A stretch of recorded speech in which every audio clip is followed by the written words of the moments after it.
皆さん、こんにちは。Welcome back to Say Japanese Podcast. This is episode 25. 今回のエピソード、まずは警告があります。Trigger Warning です。私が14年前に経験した地震の時の話をするので、ものすごく詳しい強い表現とかは全くないんですけれども、もし何かトラウマとかある人はぜひご注意してください。では皆さんは2011年に日本で大きな地震があったことを知っていますか？日本語では東日本大震災と呼ぶんですけれども、正確には2011年3月11日、私は今でも覚えているのですが、2時46分午後ですね、でした。東北地方にある宮城県の近くを震源とした、マグニチュード 9.0 の地震でした。で、知っている方はよく、分かっていると思うんですけれども、この地震で10メートル近い津波が発生して、死者と行方不明者を合わせると2万人以上という日本の近い歴史の中でもかなり大きい、被害をもたらしました。もう14年前のことではありますが、まずは地震で亡くなられた方に心よりお悔やみ申し上げるとともに、被害に遭われた方やその親族の方に心よりお見舞い申し上げます。私は地震発生当時、11歳、小学校5年生で、東京の学校にいました。で、日本では各地域の揺れの強さを震度で表すんですけれども、一番揺れが強かったところが震度7で、私が住んでいた地域は、震度5強でした。かなり強くて長い揺れではありましたが、幸いなことに私の周りでは大きな被害はありませんでした。けれども、それでも今でもいろんなことを鮮明に覚えているくらい、かなり珍しい経験をしました。皆さんも数年前にコロナが発生した時にみんなが家にいないといけなかったり、新しいルールが出たりして、すごく特有な、環境にあったと思いますが、あの地震が発生した時も被害のなかった東京でもその後数ヶ月間くらいは日本全体がすごく特別な雰囲気と状況にありました。なので私は直接強い被害には遭っていないんですけれども、あの時の実際の話を聞く機会は皆さんもあんまりないかもしれませんし、もし今後日本に旅行したり、もしくはもう今すでに日本に住んでいる方にとっては、大きな地震があった時にどんな風になるのか、どんなことをしないといけないのかとか、ぜひ知っておいてほしいと思うので、今回のエピソードでは私が体験した東日本大震災についてお話しします。ではまず地震が発生した時ですね。さっきも言ったように私は小学校5年生だったんですけれども、東京の小学校の教室で、学校のイベントの準備をしていました。ちなみに私がものすごくいろんなことを覚えているのは、なぜか人一倍地震が怖いんですね、小さい頃から。特に大きな地震を経験したとかいうわけではないんですけれども、例えば小学校3年生ぐらいの時とか、いつ地震が起こるかわからないから、もし一人でトイレに行っている間に起きたら怖いというわけで、友達といつも一緒にトイレに行ったりとか、あとは人が気づかないくらいの震度1の地震とかでもすぐ気づくぐらいに、敏感だったんですね。なのでその時もクラスで最初に私が気づいて、で地震って叫んだ直後に、ものすごく大きな揺れが始まって、ですぐ全員机の下に入って揺れが収まるのを待ちました。ただそれがかなり長い揺れでした。一番長いところだと3分くらい揺れが続いたらしいんですけれども、多分私の住んでいたところでも2、3分続いたそうです。ちなみに地震を経験したことがない方に説明すると、よく起こる小さな地震の揺れはもう短かったら10秒くらいで、長くても20秒とかかな。なので2、3分っていうとかなり長い大きな地震になります。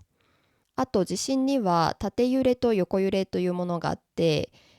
その時は横揺れだったので、最初に大きなグラッという地震が来て、もう立ってるのも大変なくらいで、その後だんだんだんだん弱まってきたと思ったら、またグラッと大きく揺れて、また弱まってきてっていうのを数回繰り返すような、やっと収まったと思ったらまた来るっていう、かなり長い怖い経験だったと思います。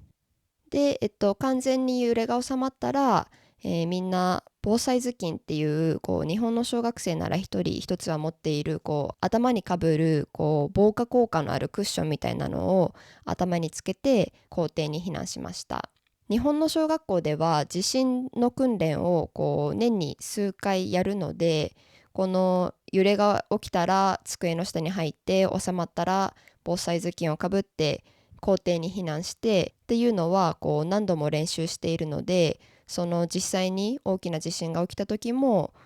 かなり小学生にしては冷静にちゃんとできていたので、それは本当に訓練の大切さを表しているなと思います。ただ実はこの時、私の小学校はこの後取った判断でものすごい批判を受けました。というのも、そういった訓練の際にもし大きい地震の場合は、必ず親に迎えに来てもらって一緒に家に帰るっていう練習まで毎年していたんですね。で、ただこの時本番になって、多分学校はパニクってしまったのか、小学校1年生から6年生、つまり6歳から12歳までの子供を全員自分でそれぞれ帰らせてしまったんですね。学校校庭に避難した後に、もうじゃあ帰ってくださいって感じで。で、私はその時11歳だったので、そんなに怖いと思わなかったんですけれども、実はこれがすごく危険なことだったんですね。なぜかというと、大きな地震が来ると、だいたいその後必ず余震が起こります。で、この余震も結構大きくて、東日本大震災の最初の揺れは最大震度7で、その後の30分間だけでも震度5、マグニチュード6くらいの地震が10回ほど起きています。で、地震発生後24時間で余震は100回以上起きました。ちなみに私の親戚は東北地方に住んでいたんですけれども、そういった余震が数日間続くせいで、親戚は地震酔いというものに悩まされていました。地震酔いというのは、そういうふうに揺れがずっと続いている時に、耳の中にあるバランスに関係する器官に異常が生じて、揺れが発生していないのに、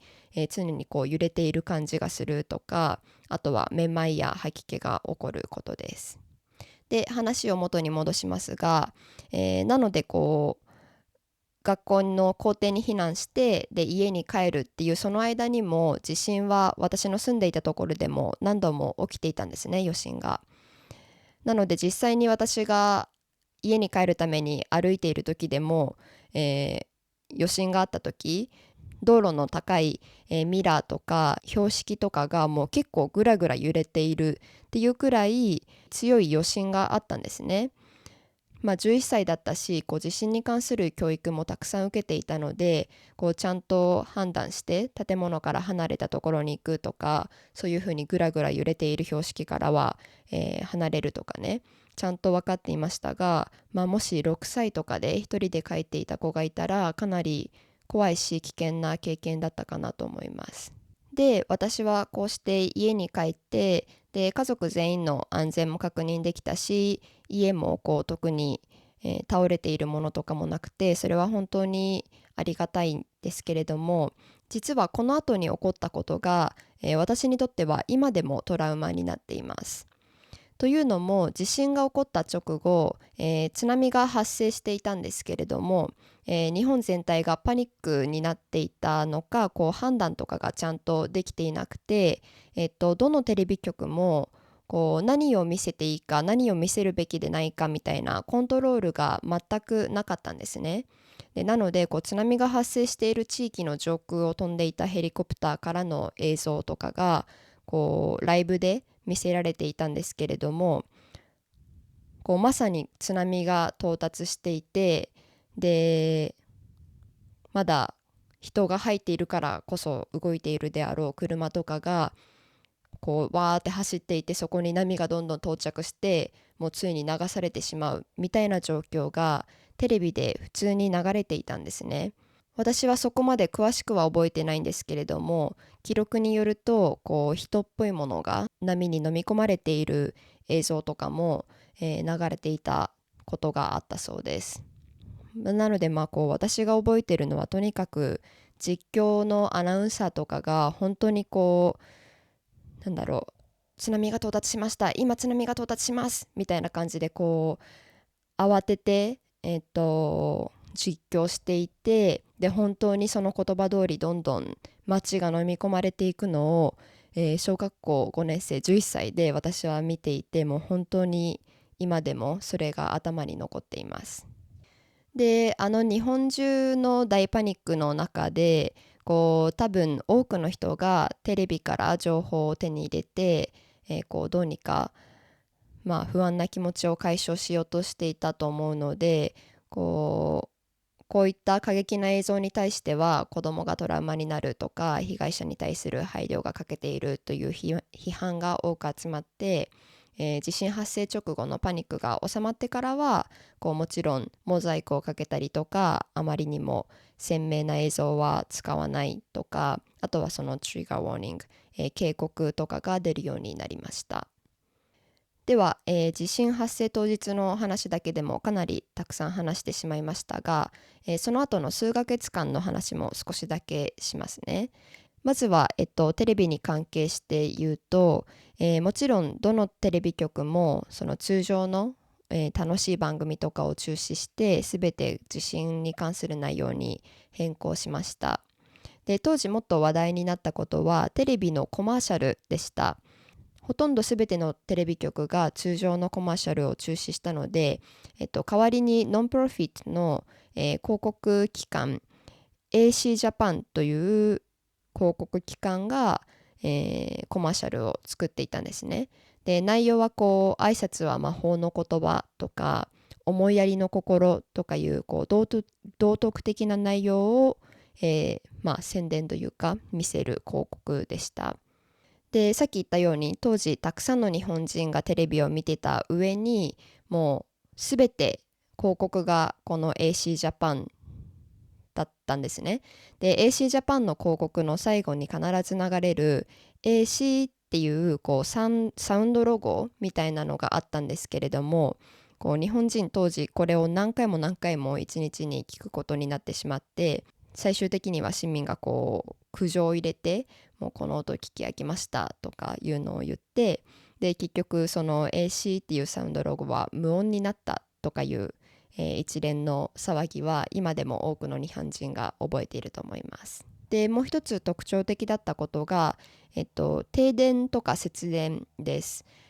福島原発事故があって、やはり電力の供給力が大幅に下がっていたので、大規模なブラックアウトが発生するのを防ぐために、地域ごとに計画的に停電するっていうのを1ヶ月くらい関東地方で行われていました。で、覚えているのはこうテレビとか街のお知らせとかで、この日何時から何時まで停電しますよって言われるので、こっちもそのために予定を変えたり何か準備したりすることができました。で、もちろん計画停電ですので、もし医療器具とかで電気が必要な状況の場合は停電しないというふうになっていたと思います。この前ちょうどポルトガルとかスペインで、停電が起きて、一部の人は公園でゆったりしたり、こう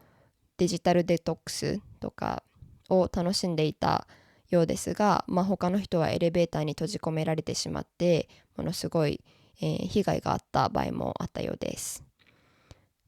私自身は小学生で仕事も何も責任がなかったので、こうろうそくを灯して、何か読んだりして多分ちょっと楽しんでいたかなと思います。あとは計画停電以外にも、もう日本全体で節電をしましょうっていう風になっていたので、例えばスーパーとか電車の電気が最小限で使われるようになったんですね。もう日本って来たことある人はわかると思うんですけれども、どこもすごく明るいですよね。電気をこうと使って。でそれがその節電期間中には電車も日中は電気を使わないし、スーパーもすごく暗いみたいな感じだったので、最初は違和感があったんですけれども、正直あのままでも良かったなと思います。というわけで東日本大震災での、私の個人的な体験についてお話ししました。日本での大地震の可能性は、いつも言われていますが常に高いので、皆さん日本に数日滞在するだけかもしれないですし、もしかしたらもう地震に慣れているという方もいらっしゃるかもしれませんが、ぜひ今一度地震について学んでできる準備はしておいてください。それでは最後まで聞いてくれてありがとうございました。また次のエピソードでお会いしましょう。